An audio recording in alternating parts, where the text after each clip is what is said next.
It had been a while since I dipped my toes into the dating world, and after endless teasing from my friends, I finally gave in and downloaded Tinder. It's just for fun, I told myself, scrolling through profiles on a quiet Friday night. Most of them were unimpressive. Mirror selfies, generic bios, but then one profile stood out to me. It was one of Ethan's, 29, sharp jawline, messy dark hair, and piercing blue eyes that seemed to look right through me. His bio was simple. Let's make a connection that feels like it was always meant to happen. Cheesy, sure, but it worked. I hesitated for a moment before swiping right. The notification popped up almost immediately. It's a match. My heart fluttered. Before I could even think of what to say, a message appeared. Hey Laila. Wow, I was not expecting to match with someone so beautiful tonight. You have made my day. I rolled my eyes but couldn't stop smiling. Smooth opener. Does that one always work for you? Only when it's true. So, what is someone like you doing on here on a Friday night? Probably the same as you. Trying to figure out if meeting someone decent here is even possible. Fair enough. Let's keep the awkward small talk then. What is your dream first date? That question caught me off guard. Most guys stuck to bland compliments or weird pickup lines. Somewhere cozy, good food, good conversation, nothing too flashy. Perfect. There's this little cafe downtown. I think you would love. How about Friday? I promise, I'm not a serial killer. Though, I guess that's exactly what a serial killer would say. I laughed, feeling a strange mix of nerves and excitement. Normally, I'd never agree to meet someone so quickly, but I was feeling a bit adventurous that day. You've got a deal, but only because you seem like a guy who appreciates chai lattes. Chai lattes are my favorite. I'll see you at 8. Friday came by way too quickly. The cafe was warm and bustling when I arrived. Ethan was already there, sitting at a corner table. He waved me over, standing to greet me with a dazzling smile that made my pulse quicken. Hey Laila, it's so good to finally meet you. You're a lot taller in person. And you are even more stunning. We settled into an easy conversation. Ethan was charming, insightful, and oddly intuitive. He guessed I preferred rainy days to sunny ones and even ordered me a chai latte without asking. How do you know so much already about me? I asked with a laugh, though a naze flickered in my chest. He shrugged, his smile never wavering.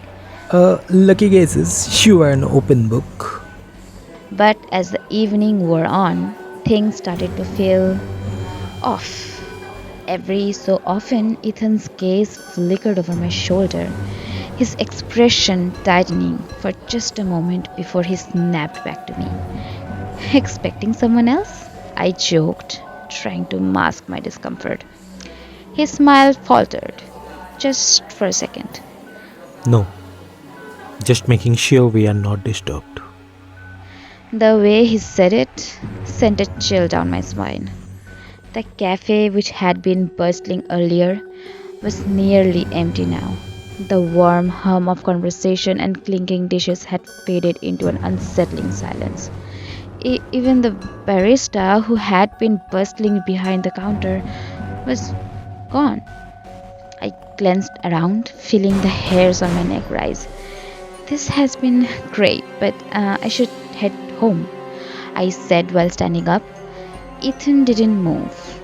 He just stared up at me, his piercing blue eyes suddenly cold. You can't leave yet. He said softly. My stomach twisted. What do you mean? He smiled again, but it didn't reach his eyes. The night is still young, Layla. We are just getting started. I stepped back, my heart pounding. Thanks for the chai, but I really need to go. My cat's probably wondering where I am. Ethan tilted his head, his smile stretching unnaturally wide. You don't have a cat, Lila. My blood turned cold. How do you? Before I could finish, the lights went out, plunging the cafe into darkness. My breath hitched as I heard a faint shuffle, like something dragging across the floor. Sit down, Lila. Ethan's voice said, but it sounded different now, distorted, echoing from every corner of the room. Panic surged through me. I grabbed my bag and bolted out of the door, my heart hammering in my chest. As I reached exit, I felt a cold hand graze my arm. I took a deep breath and ever so slightly turned my head. Ethan was right behind me, his once handsome face distorted. His eyes were no longer blue but black voice, and his mouth twisted into a grotesque smile that stretched too far. You can't live yet. His voice a guttural rasp. I screamed, shoving the door open, bursting into the freezing air. The street outside was eerie empty, and my footsteps echoed as I ran. When I glanced over my shoulder, Ethan was standing in the doorway, his impossibly white smile glowing faintly in the dark. When I finally made it home, I slammed the door shut and locked it, my hands trembling. I deleted Tinder and tossed my phone onto the couch. It was midnight now, and I was contemplating whether I should tell my friends what happened to me. As I sat trembling to my apartment that night, every detail of the cafe replayed in my mind like a haunting reel I couldn't shut off. The way that place had emptied so suddenly, the flickering lights casting eerie shadows, the black void outside the glass door, it all felt wrong. Not just coincidental, but deliberately unsettling. The unease didn't fade. I could still feel his icy grip on my wrist like a brand I couldn't shake. Then my phone buzzed. It was a photo. With trembling hands, I opened it. It was the cafe's corner table. My chai latte was still there, untouched. But the chair I'd sat in was empty. Standing beside the table was Ethan, his face locked in that unnatural smile.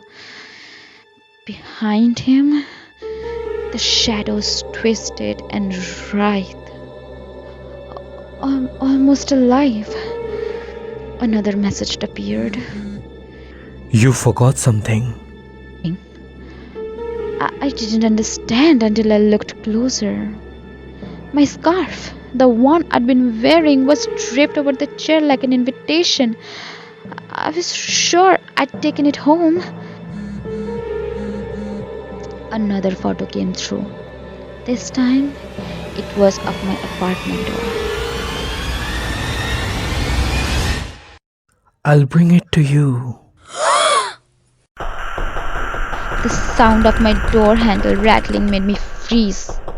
Slowly, I turned my head. The lights flickered, and for the briefest moment, I saw a shadow move beneath the gap. Then it stopped. The air grew colder. I quickly ran to my bedroom, locked the door, and then locked myself in my closet. I took my phone out to dial 911 when I felt a cold, icy grip on my shoulder. A whisper slid through the silence. You can't live yet.